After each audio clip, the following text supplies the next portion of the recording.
This is the self-titled podcast of the Golf in Japan website, where you can check essential information in English about golfing in Japan, including more than 2,000 courses. We can help you book your round and make the whole process a whole lot easier. So check out golf-in-japan.com and start planning your Japan golf trip today.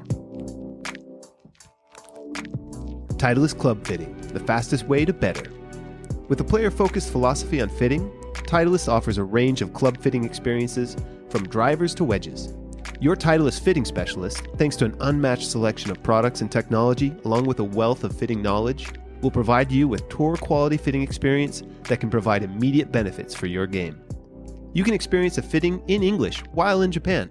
Just go to the Golf in Japan website and click on the Titleist banner. Or check the link in the description of this podcast. Titleist, the fastest way to better. All right, everyone, welcome to the Golf in Japan podcast, the self-titled podcast of the golfinjapan.com website, where you can book your golf adventures in Japan. Today, Kieran is traveling, but is joining us remotely from the distant lands of Ireland. And I'm joined today by our usual and regular co-hosts. First up would be Damon. Good afternoon. And of course, Pro Joe. Hello, everyone. Nice to be back. And, it feels weird having him in the co-pilot seat and not handling the sticks, but Kieran is here as well. But he's not really here, so he is away. So house rules do... I think they should apply, shouldn't they? Apply. Actually, I reckon he's almost going to be out of job because, Ryan, that intro was just tremendous. Wow, it's easier than I thought. Yeah. Hey. Don't be forgetting about me. How's things morning, over there, boys, from Kieran? over here. Yeah, what time is it over there?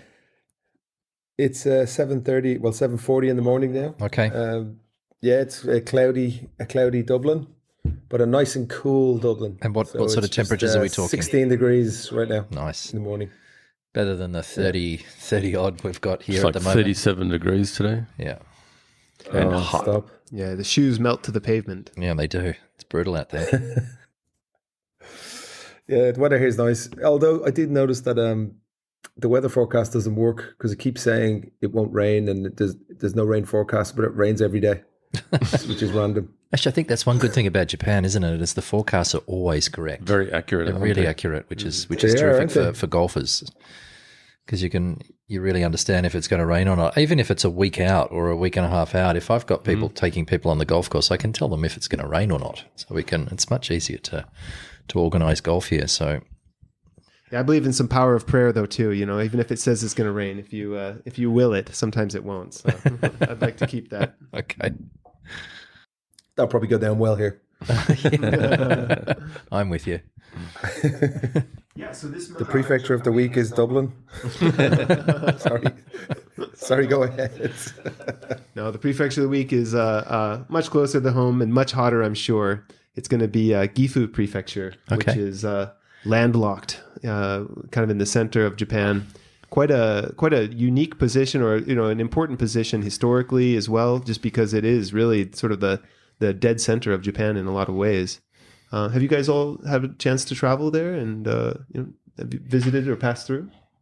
Definitely been there a few times. I think I've even been some water rafting down there back in the day, but I've never played golf there. But it is, you mentioned it's probably the hottest place, but I don't know. I think it's pretty cool over there with the mountains and everything. Might be a nice place to golf instead of this heat at the moment. Yeah, I've never played golf there. I don't even think I've been there. You've definitely been there. I don't even reckon I've been. I think I might have been to Nagoya once. Yep.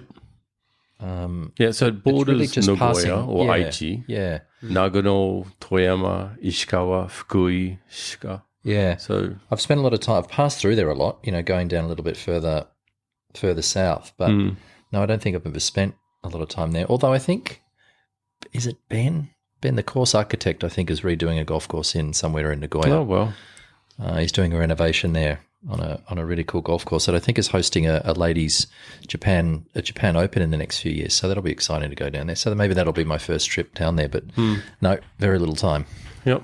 That's quite. To be honest with you, I feel like that's kind of the place it is. It's sort of a flyover prefecture. It is a little bit, isn't it? I kind of get that feeling. Yeah, down to Osaka or Kobe or Kyoto. But no, It's not that far down. no, it's not that. No, it's not that far down. But it's I just pass through it a lot. Yep. My mother-in-law's from Gifu. Oh, no way. So does that mean you avoid it like the plague, or you spend a lot of time down there? Well, no, she's in Tokyo since she was young, but she's originally from there. But my wife would tell me stories about where she'd go down during the summer holidays and all that kind of stuff. So it was great down there. Okay. Very very countryside, very mellow. Yeah, now that you mention it, it does have like that sort of traditional Japanese summer vacation feel. Like I bet the kids could go there, catch bugs, get their feet wet in the creek, and like a good old fashioned fun. Yeah. I mean, it has flat land, mountains, and all that kind of stuff, but it is famous for rivers, for fishing, that kind of stuff. Hiking, skiing. It's got everything, doesn't it? Does it have skiing? Yeah, skiing there. Well, it's got actually the Northern Alps run through it. Oh wow! Yeah. Cool. So, yeah, a bit of everything there. But, it's located in the Chubu region of Japan.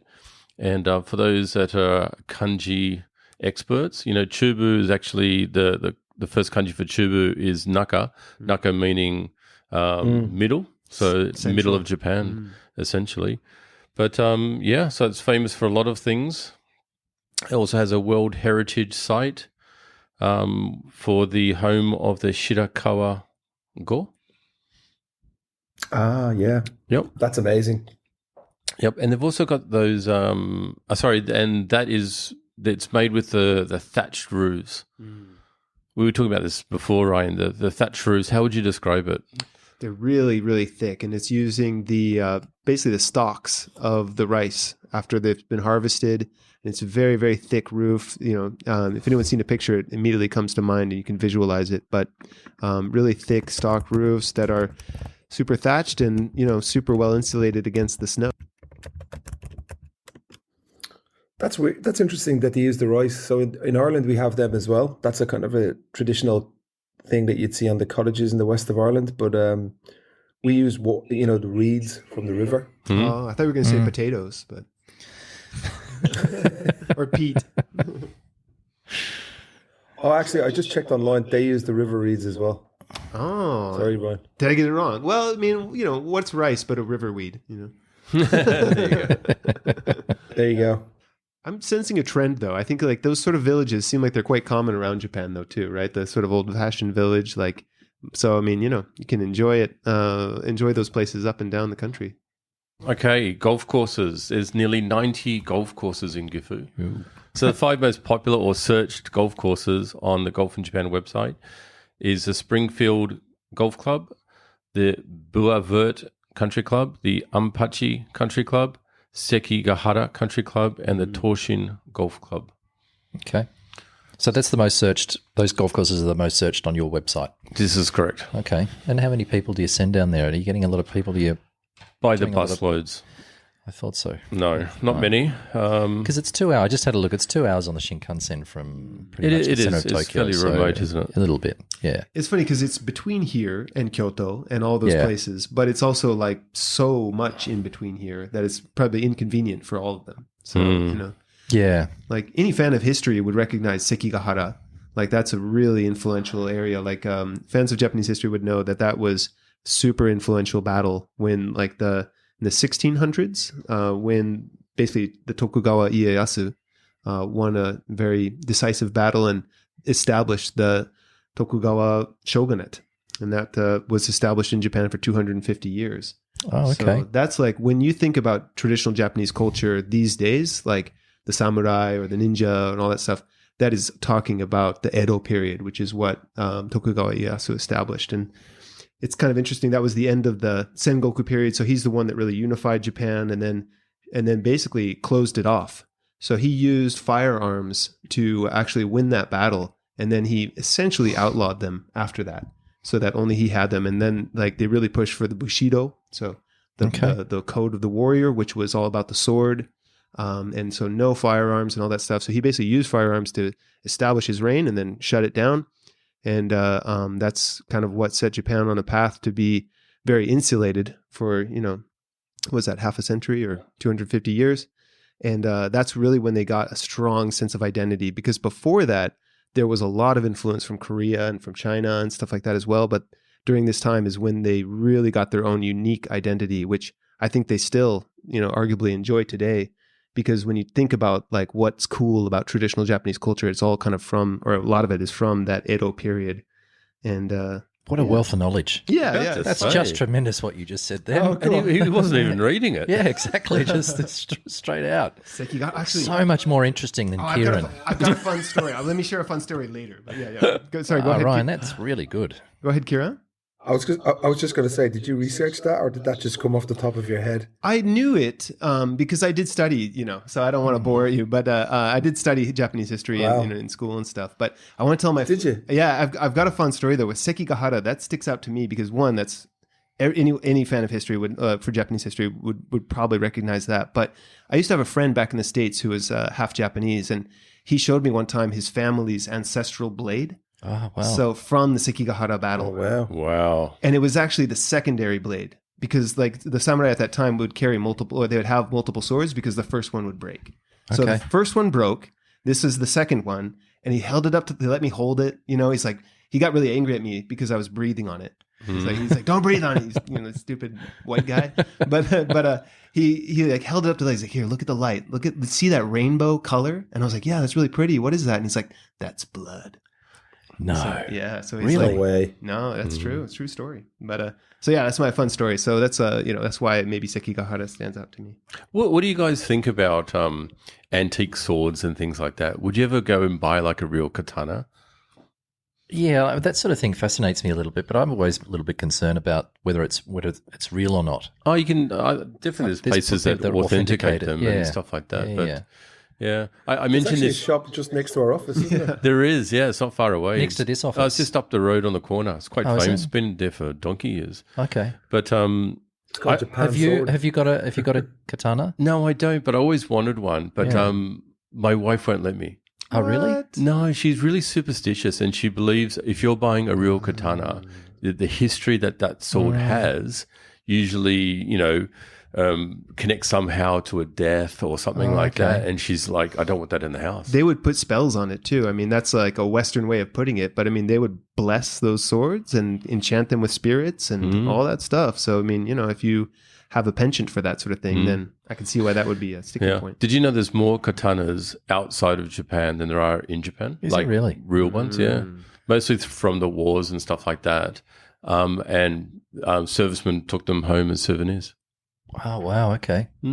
Yeah. I'd love They're that. all in Las Vegas at that pawn shop that was on the Discovery Channel. That's right. They're probably not real Yeah, ones. porn stars. Yeah. I was just thinking, would a katana be like an asset? I mean, I suppose it would gain in value over time, right? So I think if it was if it's a real McCoy, I would imagine it would be with, authenticated properly and all that great history. Yeah. I think you actually have to register them, don't you? It's like a gun in the US or something. You have to have it in a proper case and all those type of things. Yeah. But yeah. Yeah, I'll have to walk past that place you were saying on the way back to the train station. Maybe have a quick squiz and. Yeah, they're a couple million yen, like a half decent one starts at about that price. Oh, does it? Yeah, they go into the hundreds and thousands of dollars. Right. They have the armor there as well in the window. Oh, do they? Okay. Yeah, full set of armor. It's on a mannequin in the window. It's cool. So we're in Toronamon. How far away is it from 5 here? minutes. Is it 5 minute walk? Okay, so we're like a 5-10 minute walk from Toronamon Station. So for anybody interested, maybe just Google it. Yeah, we're going to bring this up next later. To Solomon Hill Station, yeah. Yeah. We'll bring this up later. I mean, Ryan picked up his golf clubs today. Yeah, Okay. He's got them here. He's all I'm just excited looking about at it. a bag of it's got an on-off golf bag. But when we went and picked it up, we actually walked past that shop. Oh, did you? Okay, Yeah, so it's just literally up the road. cool. all in English as well too. I'm sure their major customers are all going to be I would foreigners imagine too, so. right? Yeah, foreign prices. Yeah. Totally. Foreigner prices. Yeah, like by the way, about those clubs, thank you for those, Kieran. Like I'm itching to test them out. Like I'm such a newbie that Damon even needed to show me how to carry them. I was trying to put them over my neck or over my shoulder or whatever. Yeah, golf clubs have always got to be pointing forwards. The club heads have got to be pointing forwards. You're a real amateur if the club heads are pointing behind you, if you ever put it on your shoulder. So yeah, I was trying to probably carry them like a sword. Okay. Nah, you gotta throw it a over your scabbard shoulder. on my back or something. But yeah, But Very yeah, good. I'll learn the ways eventually, but I'm stoked to have Oh, those. that's exciting. Yeah, no worries. I might have, because they are a bit bladey, those golf clubs, so I might actually have some cavities up in Tortuguee. I'll check that out for you and bring them down. It might be easier to hit. But anyway, they'll get you going. Damon's offered to take me out to the range and give me some pointers on him as well. But looks like Joe can't resist himself. He's jumped up and unzipping the bag. Yeah. He's just like, holy shit, you can't give him blades. Yeah. Oh, no, that's okay. I mean, God, the first set of golf clubs are a set of TaylorMade. I think, what are they? 770 or 790s, which is, they're like Ferraris. I mean, we're Titleist people here. This is pearls before swine. But yeah, all the gear and no idea. Well, no, that's rude. it's got the SM. No, but they're a serious set of golf clubs. SM Like, wedges. yeah. And it looks like maybe it's a mallet sort of putter, which is good to start with. Yep, And it's called a Check concept out the putter, Joe. It's a Concept. piranha putter. It's a Piranha. piranha, is it? you're talking. God, piranha This is clubs the- go this back a is long the- time. This thing is foolproof. It also Oh, weighs okay. a ton, man. It's got piranha, which is an Australian brand, isn't it? Kieran? Yep. Yeah, from don't know memory. if I it's mean, they still were going. really Yeah, it popular. is. I don't Yeah. think so. I mean, they made some beautiful blades back in the day. I remember when I was doing my traineeship, they were kind of around. That weighs a ton. Doesn't it? That's like a lump of lead, It's but cool, isn't it's it? good. Yeah, it's kind of like a Seymour putter. It's got that yellow dot behind, so you know if you've got the putter You're face lined up. square or not. But that's a good starter putter. So Ryan, no Yeah. excuses now. You've got all the gear. Sorry, you've got a set of The pure piranha blades. God, They're called the V blades. Yeah. Paul Braganza bought his blades out yesterday to Narita. The Nikes. I think he's. No, this is a set. Well, he's got two sets of TaylorMades, I think. And I think he just brings them out just to sort of piss me off because I give him a hard time about using blades that he should be using something a little bit easier here. Although he's a good player. But anyway, Ryan, nice set of sticks to start with. So good for you. Well done, Kieran. Thank you. Yeah. Before we leave Gifu, I actually have played golf there. I've played a few courses. Have you? I don't remember all of them, but I remember there's one called Excellent Golf Club Mitake. Hanatopia course. There's two courses there, I think. And it's really, really good, really nice. It's kind of in the mountains just outside of the city. Okay. And it's an Accordia golf course, so it's one of the golf courses that we can book, and I'd highly recommend it. Really, really nice. There's not so many foreigners who play golf in Gifu, so it's really like rather than going, oh look, there's some foreigners, they're really nice and welcoming, friendly. All the members come up and chat to you and all that kind of stuff. So Gifu is definitely a really enjoyable place to play. Okay.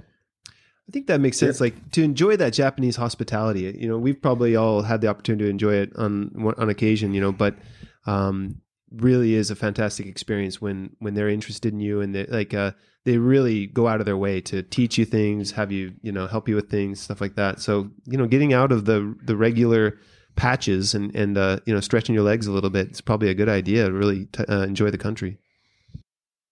Yeah, for sure. I mean, it's one of those things where you might get a bit of over tourism happening in places, but not at Gifu. So you could really, as you said, you've got world and national heritage sites, castles and so forth, and the golf courses are really, really nice. Everything's quite convenient. If you have a car, it's really within 30 minutes of the city, you're in an amazing golf course. So yeah, check it out. Oh, wow. Now, I'm just looking at that golf course you mentioned, the Excellent Golf Club Mitaka Hanatopia course. It looks really nice. It's a beautiful parkland, loads of views of the mountains and stuff. And I remember there was one hole that has basically has a lake, and it's a bunker running in the middle of the lake, and that's how you actually walk on the bunker to get to the next fairway. There is a car path to the right, but you walk across the bunker in between. So it spans the middle of this entire lake. Very unique routing. Yeah, cool. Very cool. Yeah, it looks lovely. It's not very long, though, is Might be. it? I mean, just looking at the yardage, from the back tees, it's only like 6'4". Yeah, it's a bit tricky. A lot of trees, a lot of big tall trees, a lot of water, a couple of dog legs and so on. Good track though. Looks I very enjoyed it. nice. Okay. I don't particularly remember playing well, so but I enjoyed it. For the listeners though, check it out. I guess have a look at it online. It looks like a terrific golf course. Definitely. This is a quick aside, Kieran, but did you get a chance to play golf in Ireland? Not yet. I'm actually going probably the night after next. So today I've got some stuff planned with the kids. I'm going to take them on this morning we're going to play Gaelic football. Oh, nice. For it's like a lesson for 2 hours with the kids. So I played it when I was growing up. It's like Aussie rules. Yep. So see if the boys like that, and then probably either tomorrow night or the night after I'll go play a sneaky 18 holes. So you can if you tee off by 5, you can get 18 holes in the night. Oh, that's great. Yeah, So it's going to be. Yeah, it gets dark around. Well, it depends on the clouds and stuff, but you say 9:30. You can play safely till 9:30 in the night. Yeah, because I've got the Royal Troon on the brain, just because I've been kind of catching up with all the things that happened with that, and everyone just says it's like cold and the facing the elements and the difficulty of that, and I imagine that's probably not like Gifu, but probably you'd have something similar up in Ireland, but. Yeah, they're a little bit further north, of course, but very similar weather. So it was like when I was watching the Open, it was kind of the same kind of weather here. On Saturday, it was kind of raining and a little bit cold, bit of wind. But generally other than that, but like any island, it kind of blows over pretty quick. So you do get the 4 seasons in one day. But looking forward to that. Getting at least one round in before I head back. Joe, can you fill us in on Xander's recent victory? Oh, yes. Yeah, I think we need to talk about that. Actually, I wanted to start in Japan. There wasn't much going on in Japan last week. It was all about the Open. So the men didn't play this week, but the ladies had an event called the Daito Kentaku at the Queens Hill Golf Club in Fukuoka. Haruka Kawasaki won the event at 28 under over Mio Yamashita. 28 under over 4 rounds is just extraordinary scoring. So for the 4 days, she shot 68, 65, 63, 64. The golf course is not overly long, but that's scary scoring. So she won by 4 shots in the end. I looked through her scorecard. She actually only had 2 bogeys for the whole week, which is just unreal golf. I saw her a little bit of on television. She's a good player. Actually, she's had an interesting season. She's quite a good player, but she's missed 7 cuts this season, and she's just gone win-win. So she's won the last 2 events, which is what golf's all about. I think we were talking about Yuta Ikeda last week about he's having a little bit of a difficult time, but it only takes a week where the putter gets hot or something just clicks or a swing thought clicks and away you go. So she's won 2 in a row. So good for her. Good on her. We'll talk about there was another event in the US while the Open was going on. So the PGA Tour ran 2 events called the Barracuda Championships, which you may have looked at. It's an unusual event because it's got different scoring. So it was at the Tahoe Mountain Club in California, Truckee, California, which I've got no idea where that is. California has the best names for towns. Yeah, that is I thought when I saw that's a pretty cool name.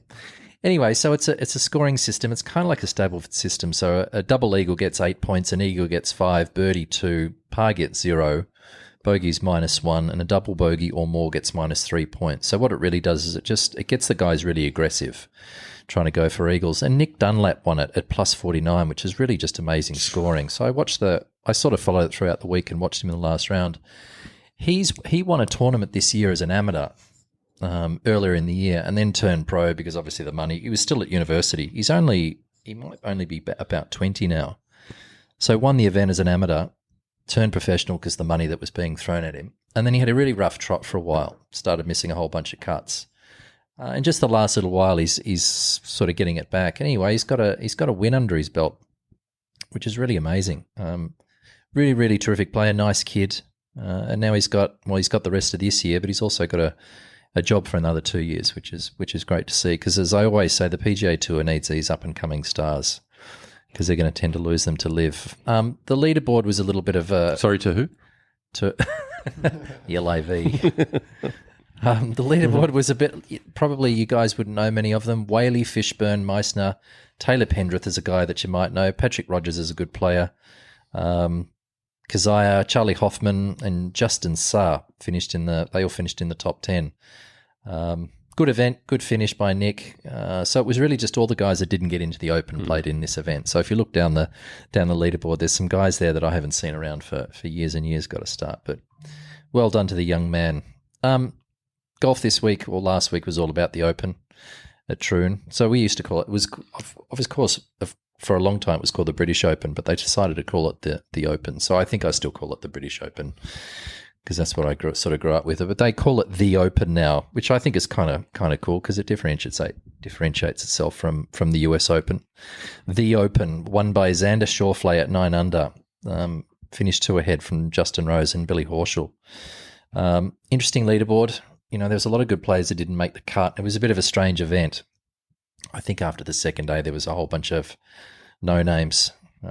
Shane Lowry played well, finished 6th at 4 under. John Rahm, Scotty Scheffler, which I sort of thought going into the last round that he would be a big chance to win, which he unfortunately didn't. And Adam Scott and Mr. Brown, who sort of led for the whole week, finished at 10th. So Xander picked up $3.1 million US for his second major of the year. So he's picked off 2. Second major. Yeah, second major of the year. So he was always a guy that I think he's been on tour since 2017. So he's been around a while now. Him and Patrick Cantlay are very good friends and quite similar players. They never had great success in the majors.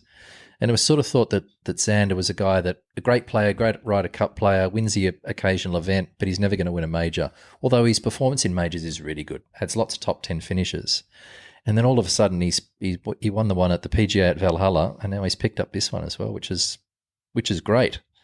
He played the best. He is the second best player behind Scotty Scheffler.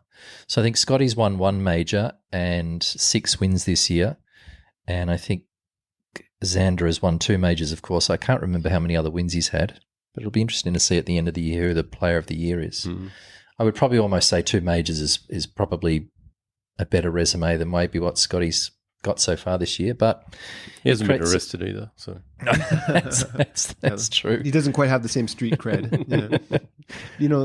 Full disclosure, that was the only one that I did my homework on. But I saw, like, looking at the Troon, you were talking about it last week in terms of like the house and everything like that. For me as such a newbie, it looked so different from what I'm used to, because usually I think about golf, I think about it as like a good time and enjoying a nice place, good weather, sunny days. Like that's what the image that comes to mind. And so, checking out the highlights and everything like that, it looked rough. It looked like an ordeal. Then you go to Saturday play. I mean, that was a bit of a turning point, wasn't it? I mean, the people that got out first playing in that weather. Oh, yeah. Oh, my goodness. Yeah, whichever side of the draw. It makes a big difference what side of the draw, because there's such long days there. I mean, the last group on the first and second day are teeing off at sort of 4 o'clock in the afternoon. So teeing off at 7 o'clock in the morning, the weather can change dramatically. Well, so it did really on Saturday, didn't it? It did too. So it really depends on which side of the draw you're at. That's why I like Live. Everyone starts at the same time. Go away. Ryan, we'll come back to that because I'm interested to hear what you thought about that event. The Japanese players, guys, Hideki Matsuyama was the only player to make the cut. He finished at tie 66 at plus 12. So Katsuragawa, Kabori, Kawamura, Hoshino, Nakajima, who didn't play well at all, and Kinoshita all missed the cut, which kind of goes back to the week before at the Scottish Open, where I think I said that none of them made the cut. Yeah. Notable miscuts, as I said, Keita Nakajima finished at plus 17, which is quite extraordinary for such a great young player. Wyndham Clark, who won the US Open last year, finished at plus 16. Tiger at plus 14. My boy, Cam Smith, I picked him last week. If you listened to the podcast last week, I picked him to win. Plus 12. Rory finished at plus 11. Hovland at plus 10. And Bryson, citing equipment problems, finished at plus 9. So lots and lots of good players missed the cut. I think Rory was the big shock. Him not playing well. I thought he would come back well after the US Open, but he unfortunately didn't. And what was damning a little bit is, if you listen to his interview after the second round, I think he had a triple on the 22nd hole. So he played the first round, so it was up at the 4th hole of the second round, made triple, and he said he started to think about going on holidays. He packed it in. He gave up. So which is really, really disappointing, because if he had have just buckled down and made a few birdies, because I can't remember what the cut was. It might have been plus 5 or 6, I think. 5 or 6, yeah. He could have got back there. You never know with Rory. I mean, he can reel off a whole bunch of birdies. He might have got in at plus 5, and the winner, of course, ended up being. Look, he might not have got there, but he could have done it. So Schauffele finished at minus 9, so it might have been a big ask for him to get there, but that was He did. I mean, I don't know if he gave up too much, because he did shoot a 2 under on the back 9 on Friday. He did. So he did come back strong. But I think it's important that you defend your countrymen as well. Yeah, it is. So Shane Lowry was the big shame for me because he was leading after Kieran. I think he was leading after 2 rounds, wasn't he? And he's won it before. He won it at. I thought, with his experience in the wind and coming from Ireland, he would be a big chance. But I think he shot 77 in the 3rd round to sort of shoot himself in the foot. It was Saturday was brutal. I mean, when he went there, it was just that pouring rain, and he was just unlucky. A couple of bad bounces. You know, the postage stamp got him. Yeah, for a 100-metre par 3. So, Ryan, let's go back to you. So you were saying that it looked pretty miserable, didn't it? Yeah, it was just, I just felt like it was very dynamic, and very dramatic as well. Like the one that I'm following is, my man Bryson DeChampion. Yeah. So he got robbed by the course. The course was unfair to him, clearly, But and the equipment. He was whinging about his equipment. I just can't. Yeah, anyway. Sounds like a race car driver. It was the car. That's right, it's the car. I was perfect as a driver. Yeah. No, those conditions. I mean, he hit it when he won the US Open last time. He hit it all over the planet, and he was lucky to win the US Open. I mean, it was a great win, but you can't hit it sideways around Troon. You just can't. And the guys these days are all about hitting it a long way, but if they hit it left or right there, it's a lost ball, or they're pitching out sideways. Whereas it used to be back in the day, it used to be a little bit more premium on hitting the fairway. So the game has changed. So those guys who try and hit the ball a long way really suffer. Well, that almost goes to show how important a course like this is. Then is it is important to have that variety. Correct. Yeah. So this is the way the game was sort of designed to be played, and it's changed. It's just a different style of golf. It's not all the way through. It's not through the air as they play a lot in America. It's along the ground and having control of your ball in those sorts of conditions, and the crosswinds and the end of the wind and controlling trajectory. But Xander played really well. I mean, he is, like I said, he's the 2nd best player in the world and probably has been the best player for a little while ahead of Scotty. So I'm not surprised that he won. So it's good to see that a golf course like that brings about the best player. But yeah, just you'll get a player of the year. Yeah, look, it's really compelling. The rest of the year is going to be very interesting to see him and Scotty now. So at least there's something for the pundits to sort of follow. It makes for interesting viewing to see the fallout from this and what goes on moving forward. But I still think Scotty, but 2 majors it's big. And I'm not a huge Xander fan, and I don't know why. I was trying to think about it the other day, why I don't. He doesn't give a lot away in media, in the interviews and things like that. He seems like a pretty sort of quiet character, and he's got a very overbearing father as well, so he's just removed himself from. He's always been Xander's coach, and Xander's been a great player for a long time. Won the gold medal at the Olympics here, Kasumi Gaseki, and his dad's always been his coach. And he just thought, if Xander's going to go to the next level and win a major, I need to let him go. So Chris Como, who's a great coach, who coached Tiger Woods for a little while, coaches lots of good PGA Tour players, is now coaching Xander, and now he's gone win-win in 2 majors. So there's something in that. Doing a good job. Yeah, so I think for all those parents out there, try and give your kid to a proper teaching pro. And I'm not trying to talk about myself or anything like that, but give your kids to a professional. Links in the description of this podcast. That's right. We used to say during lessons, so the parents would bring their kids down for a lesson. It's just 1 hour a week, and sometimes the overbearing parents would stand beside you and coach the child as you're trying to teach them as well. And we used to say to them, there's 168 hours in a week. Just give your kid to me for an hour. You can ruin them for the other 167. Just give them to me for an hour. And I think Xander's dad has finally figured that out, that he couldn't quite get him to the level that he needed to be to win a major. And now Chris Como's got him across the line. So he's a good coach, Chris Como. So for anyone interested, if you're going to listen to anybody on YouTube, there's a lot of people out there, Rick Shields and all these guys, and they're okay. Chris Como, Sean Foley, they're the guys to listen to because they're coaching the best players day in and day out, and they're proper professionals. So hopefully those people, if there's anybody listening, listen to those guys because they're terrific. The message is always strong and clear with those guys, really good with fundamentals and things like that. I mean, Xander's he's textbook. He does everything properly. He's quite amazing. So anyway, a really good event. Damon, did you watch it? Yep, I was up in Karizawa for the weekend. Oh, nice. Yeah, so it was, the timing of the coverage was pretty good as well. So it is good, isn't it? Yeah, so I got to play golf, then come home, relax, and sit in front of the box and start watching the the game. So yeah, I enjoyed it a lot. It was Have you played anything like that before? no, nothing like that. Not yet. No. Yeah. And it was interesting. I mean, even though people like Rory, okay, he's European, missed a cut and stuff, and Xander being American, he won it. But the top numbers of the people up there, most of them were European. They were. Yeah, So they're that's used true. to those type of courses. Yeah, they are. Yeah. Yeah, But yeah. no, I've never played a links course like that before. No way. Yeah, there's really nothing like that in Japan. Maybe, I mean, Kawana is probably the closest because it's But it's still but so it's different. nothing like that. So eventually you've got to go over and play. I mean, of course, we've got plenty of them at home. But to go over there to Scotland or Ireland or to the UK, I mean, you've got to go over there and play those golf courses. It's just unreal. I don't think my bag would be able to carry enough golf balls. I don't know. It's just the hay and the fescue and things like that off Yeah. the side. I mean, it's, obviously they grow the grass up for that event because they couldn't have it in that sort of condition for the members. But I was going to say you won't get conditions like that. They don't have it as running as fast or as with the heather. And I mean, some golf courses are a brutal test, but generally it's amazing because like especially in the summer, the fairways will just run out. So like a nice 5-iron straight down the middle will Just runs forever. Will go 250, 260. Yeah. If you just catch it right. So it's a different style. So I don't think you lose balls, but you have to be more inventive with how you start playing, especially if it's windy. yeah. You mean shaping your shots, things like that, all the things that I really can't do. You figure it out pretty quick. I mean, my favourite golf course is Royal County Down in Ireland. Kieran, what part of Ireland is that? I can't even remember where it is. It's up in the north. Yeah.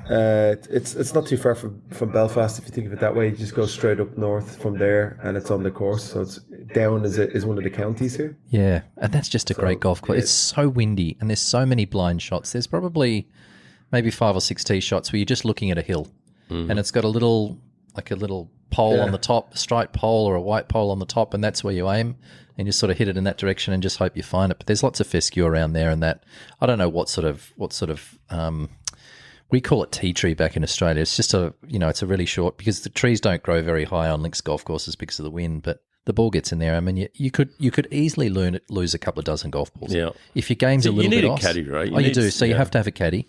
So each player has a caddy, but yeah, it's a great experience. So you have to go and do something like that. One day. Yes, one day. Kieran, what's your favourite golf course over there? I mean, like, to be honest with you, I haven't because I'm from the Republic, right? So I haven't Right. played those golf courses up that you mentioned, but like Royal County Down or Portrush, but down at in and around Dublin, which is where I'm from, there's a couple of. I mean, they're tricky to get onto, but there's a short course right in the on a little island. It's almost like what would you call it? Like it's like a sand levee where the river meets the sea kind of thing. It's a very short course called Bull Island. Okay. That's a hard course to get onto. Portmarnock. Oh, That's Portmarnock, another one. yeah. Yeah, that's quite. These are members courses that are really hard to get onto. But I was lucky enough to know somebody who's a member of Portmarnock. But I think most of the golf as well is there's a lot of parkland too, like the K Club and that kind of thing. But I mean, Okay. but yeah, lots of golf here. It's a golfing nation, Yeah. everyone- and it's booming here. Like when the interesting thing, Joe, you'd love it when. After the last rounds tee off, you just see all the juniors out in the course. Ah, they that's great. know, okay, the last group is off at 5:30 or whatever. Then you'll just see juniors mucking around, Yep. loads of them together, big hordes of kids just going around hitting different shots from different places, and Yeah. that's fine. There's 2 or 3 teachers with them, But the last time I played, there was about 30 or 40 kids. That's behind what it's all about. That's how I grew up. I mean, for those, Yeah, they're having a great crack. yeah, for those parents out there that are looking for something for their kids to do, there's no better place to grow up, I think. I mean, there's lots of great places to grow up, but to grow up on a golf course, as a junior member, just being surrounded by adults, and you've got to do the right thing, and just learning a great game like that. It's I loved every minute of it, and I'm glad to hear that it's still strong. I'm sure it's the same in Australia, but it's nice to hear that sort of thing that's still happening in Ireland. Yeah, no, really strong, and the memberships and everything are strong, and even the local municipal courses, that aren't that expensive. Yeah. It's really growing here. Yeah, well, that's good. Yeah, it's not just the American tourists, Yeah, Ryan, that's something although that, there are a lot of them. I mean, there's nothing, like we said, there's really nothing like that in Japan, but eventually got to go and play something like that because it's completely different golf. It's just great fun. Yeah, I was thinking about how, like, the tourism aspect, how does it affect golf? Because obviously, the course will want you to come and have a good time and enjoy it, but they're going to erase some of the challenge, perhaps, just to that people have a positive experience rather than, having to experience the challenge of something like a postage stamp to hit your ball onto. Yeah, I also think sometimes it depends on the golfer, but some golfers like to be brutalized a little bit. They do. Yeah. If you're not that way inclined, then maybe you just play the more forward tees. But they'll cut the rough down, so at least it's playable. And they've got caddies, and they may have spotters out there for the really difficult spots, just to make sure people get around. But I think it's not just the golf course; it's the whole thing. It's it's the pro shop, it's the clubhouse, it's that's the food and a couple of beers afterwards. It's the atmosphere of those golf courses are just extraordinary. They've got such great history. Your parenting advice reminded me of something that we were talking about earlier with Damon. Like, I grew up, I did get to join a country club. Okay. But it was only for the swim team. Oh, yeah. And I think there was a golf course there. And now I regret that I never got a chance to play on the golf course when I was younger. But that was something Damon was talking about earlier today. We wanted to ask, like, what's the difference between a country club and a golf course? So here, like a lot of the courses on golfinjapan.com, they'll be listed something GC, something CC. And in my experience, I think a country club is going to have a tennis court and maybe other things to do, but that doesn't seem to be the case here. So that's a really good point. That's true. So golf club is usually just means there's a golf course, but a country club entails swimming and tennis and spa and all the fluff. Now in Japan, I think so. There's always country club is always seen as a little bit more prestigious. So through the bubble era, when they were building golf courses left, right, and centre here, a lot of the owners decided to call them country clubs, even though they were just golf clubs, because it's a more prestigious name.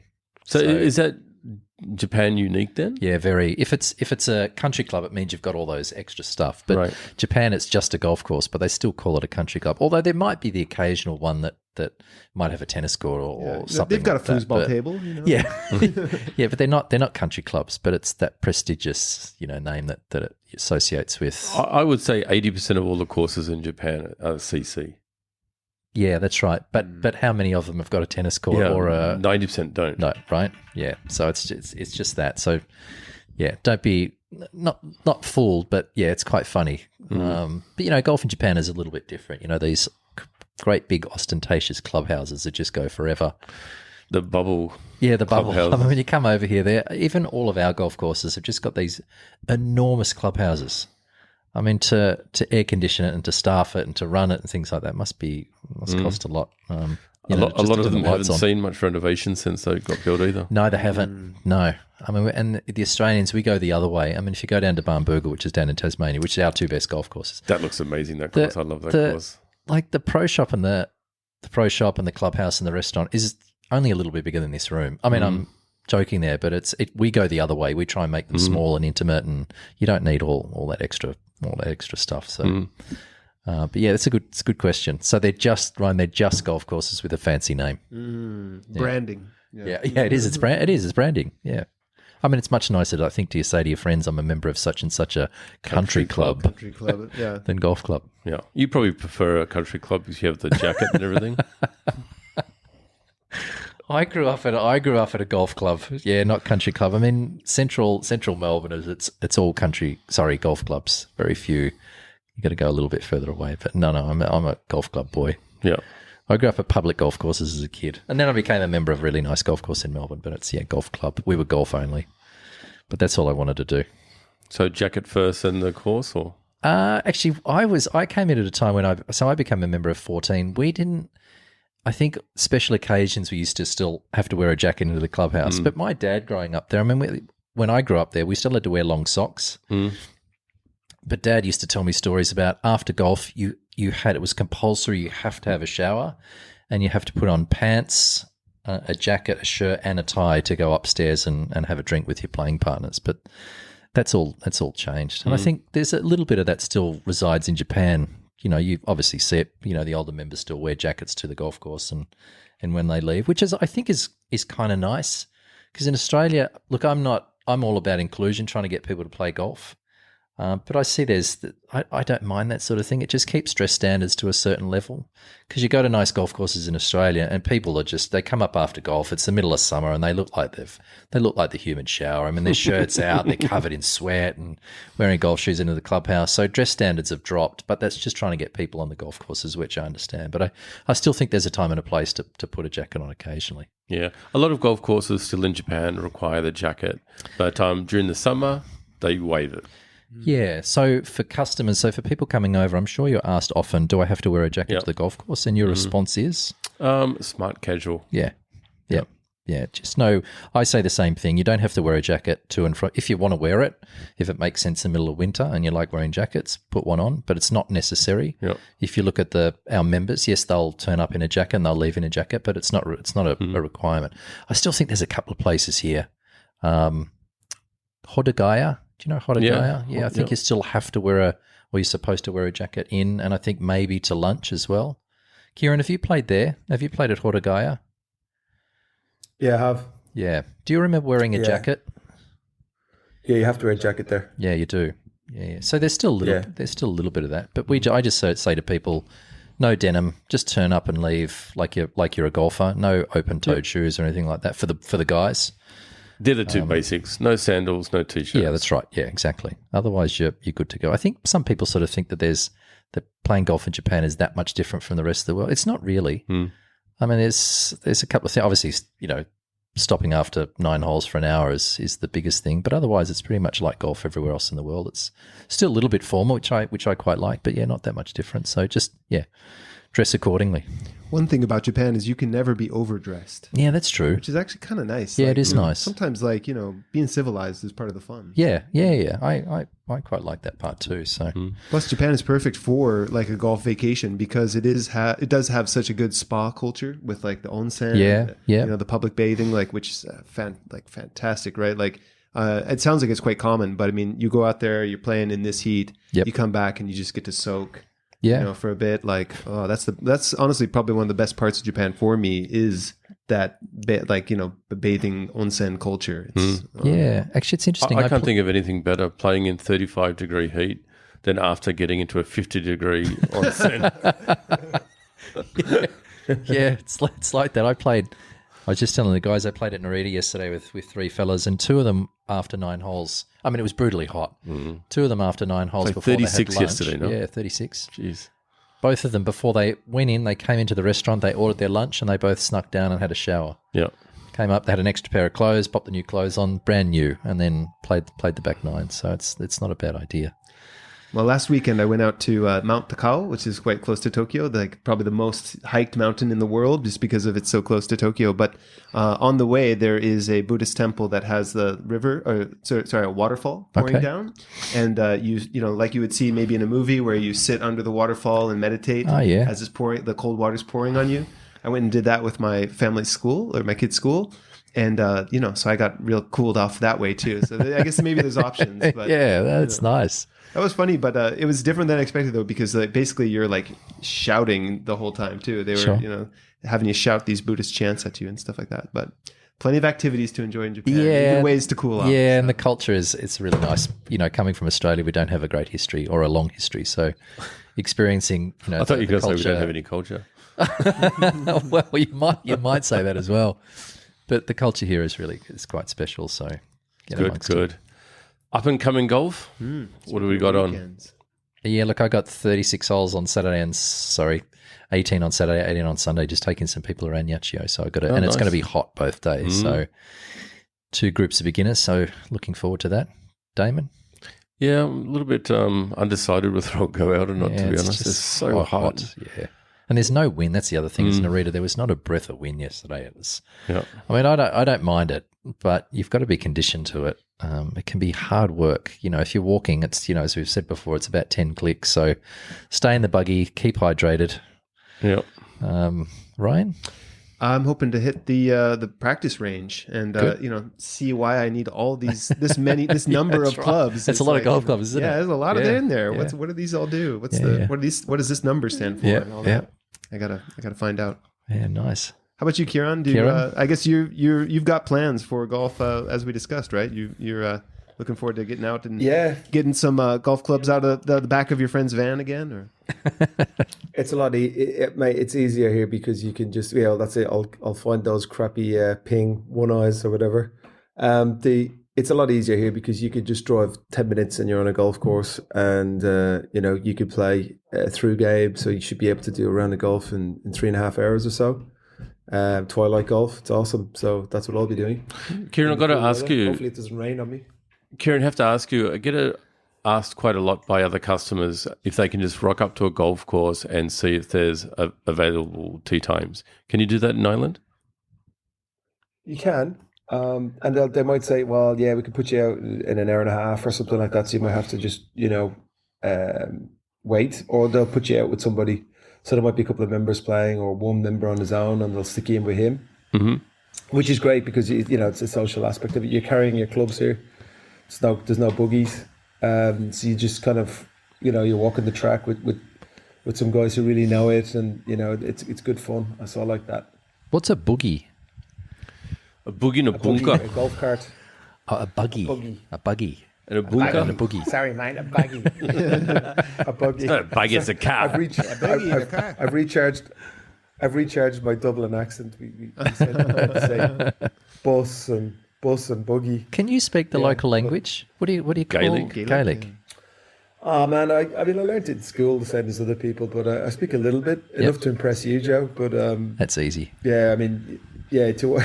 When you hear someone who can really speak it over here, it's lovely to listen to, though, isn't it? Have you ever listened to somebody speak the language? Can you give us a little bit, Kieran? maybe sing something? I'll tell you one little expression that I just learned from my nephew over dinner the day before yesterday. Tá an snas níos fearr nach leis an sconsa, which means the grass is greener on the other side of the fence. I thought you were just calling Joe something then. I thought you were playing the audio in reverse. Yeah. Well, the interesting thing with the Irish language, there probably is now, but there's no curse words. So the strongest thing you can say to someone is like call them a fool, which is an amadon. Oh, really? And yeah, like you can amadon. say kiss my behind, which is Pogue Mahone. You probably heard that before. Oh, okay. Yeah, that's right. I thought that was the name of a rapper. Yeah. It's Post Malone. Oh, okay, that's the guy. Yeah. So that's the kind of strongest language which you can use on somebody that I know anyway. Well, it's better to speak English then, isn't it? We got all the words. Yeah, we got all of them. Yeah. That's just because it's kind of like Japanese. Japanese doesn't have, in my opinion, strong curse words either compared to English. So English has got a real potty mouth. Yeah, we do. It's saying that there is places called the Gaeltacht where it's a living language, and like the kids are speaking it, so undoubtedly they have their own slang and they bring in English words as well. So, but yeah, amazing language. Yeah, it's interesting. Mm. Well, you have a good time out there, Kieran, and we're looking forward to you coming back. But we are. Next week. Thanks very much, guys. Yeah, thank you. Next week we'll come back to the regular scheduled programming. I think Kieran's going to be back, Kieran. Yeah, I'm flying out on Sunday, so back Monday in Japan. Okay. So I look forward to catching up on Tuesday. Yeah.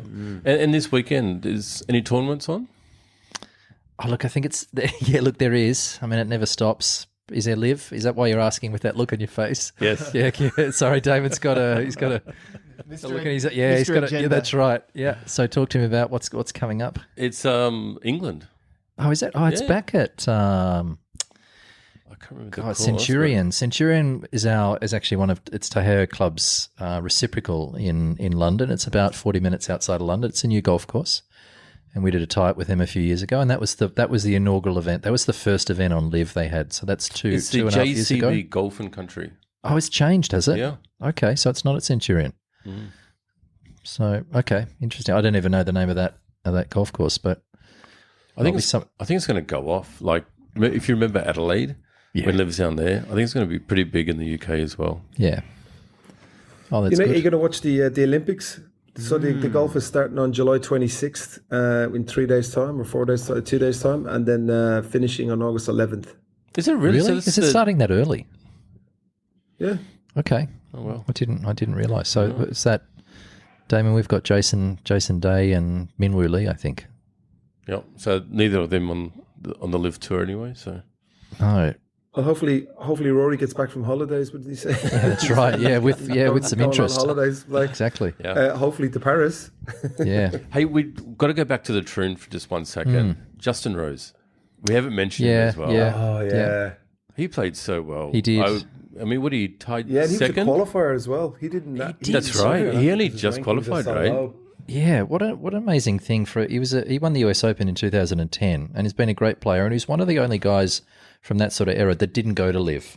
So all these contemporaries, so you had Lee Westwood and Stenson and Poulter and all those guys and Casey, correct. They all went off to live and he was the only one that stuck true to the PGA Tour. So you got to give him props. And he went and pre-qualified.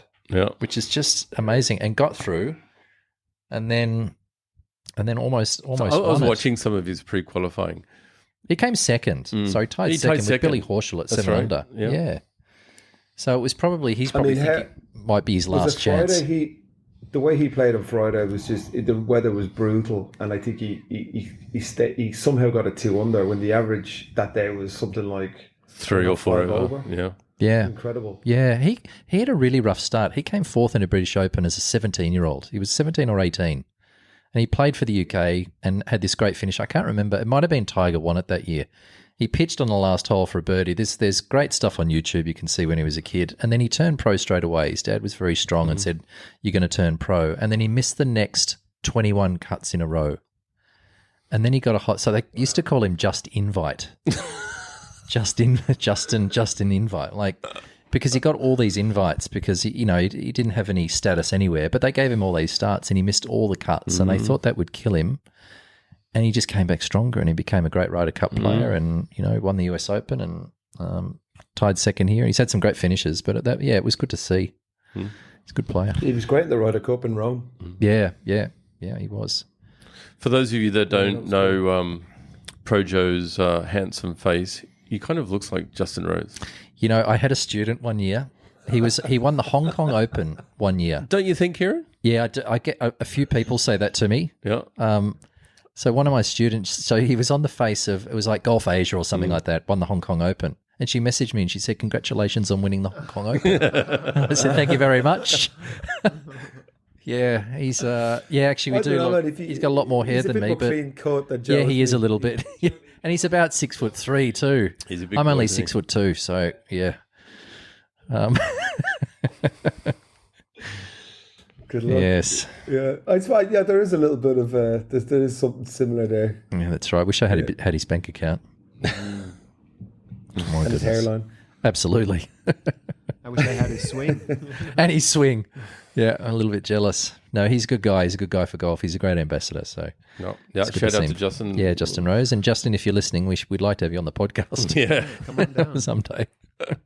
Bring your Meet bank your twin account. brother. Yeah, Long lost. that's right. Doppelganger. Yeah. Very nice.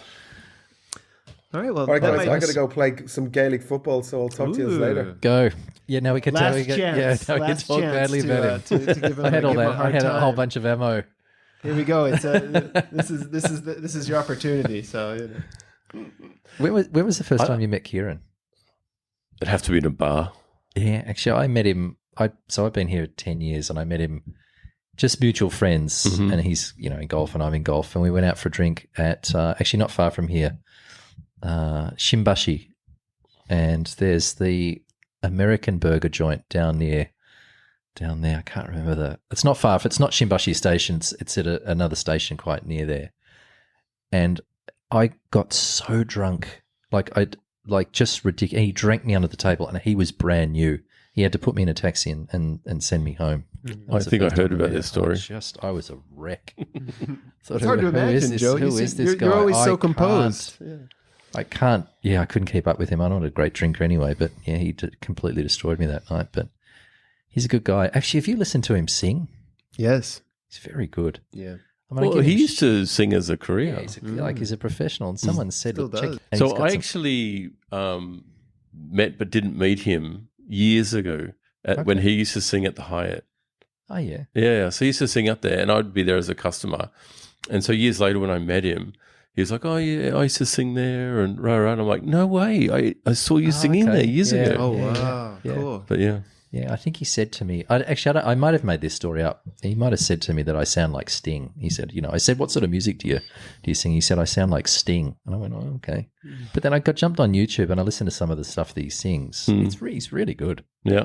He looks like he dresses in the dark and all that sort of thing and can't turn up on time for anything. No comment. No, he's a ripper. He's How long on how long have you known him for? Oh man, now it's been about 7 years. Okay. Yeah. And actually, the first time I met him was I was coming in for a job interview. So he was my boss at a previous company as well. And I came in for a job interview, and so you're always a little bit nervous when you're coming in for the first time. And as soon as Kieran walked in, like someone like maybe the third word out of his mouth was a curse word. But it was like, he's like, hey, how you doing, motherfucker? Yeah. And it just put me immediately at ease. Yeah, right. Yeah. I was just like, oh, okay. This is very like, good people. Like the way that I grew up, cursing was like a way that we bonded. Maybe that's not so, rare, but just for him to kind of speak like that just really put me at ease. And I immediately kind of felt like, okay, I can be straight with this person. Yeah, he has got that personality, doesn't he?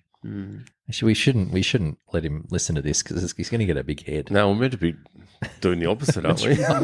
Yeah, go back to how he's always that's late. right. He's never on time. It's Kieran time. Let's go back through that checklist of We things always we needed to do. Yeah, we just say arrive 30 minutes early. It's 11:30, but actually now it's 12 o'clock. So just to make sure he turns up on time. But have you heard that joke? Oh man, I won't be able to do it justice, but it's the Irish goodbye. no, what's that? So let's see. I'm gonna mix it. There's basically two kinds of goodbyes. So there's like, let's say there's the American goodbye and the Irish goodbye. The Americans will say goodbye and never leave, whereas the Irish will leave and never say goodbye. But I've never found that with Kieran. I feel like he's he's always the one hanging around to the end. So What do we call it? We call it. We used to, in Melbourne we call it the white night. You having a drink in a pub. There might be 3 or 4 of us, and then it's Kieran. Kieran will go, oh, it's my shout. And he gets up to go and buy the beers. Never comes back. Never comes back. Just off he goes. The white night. Yeah. I've done the white night a couple of times. Sounds like the Australian haka, isn't it? You don't know that? No, what's that? I've never heard that. You know the haka, the New Zealand the New Zealand haka. The Aussies will do it going, oh shit, where's my money? that's with that expression too. Yeah, that's funny. Or done a runner. Done a runner. Yeah. All right. Well, we better cut it short then on that regard. We don't want to give him a big head. So That's right. Actually, one good final piece of news though is that I noticed that we were getting some reviews or more reviews on Apple Podcasts as well. Really? And so really appreciate some warm comments on there. So if you're listening, we'd love to hear from you. If you terrific. Reach out through the website, or if you leave a review on Apple Podcasts, we're also on Google Maps and things like that too. That sort of thing really helps us out and just lets us know that that you guys enjoy the podcast. Yeah. So Good. yeah. All right. See everybody next week. See you next week. Thank you. Thanks, guys. Goodbye. Thanks. Bye.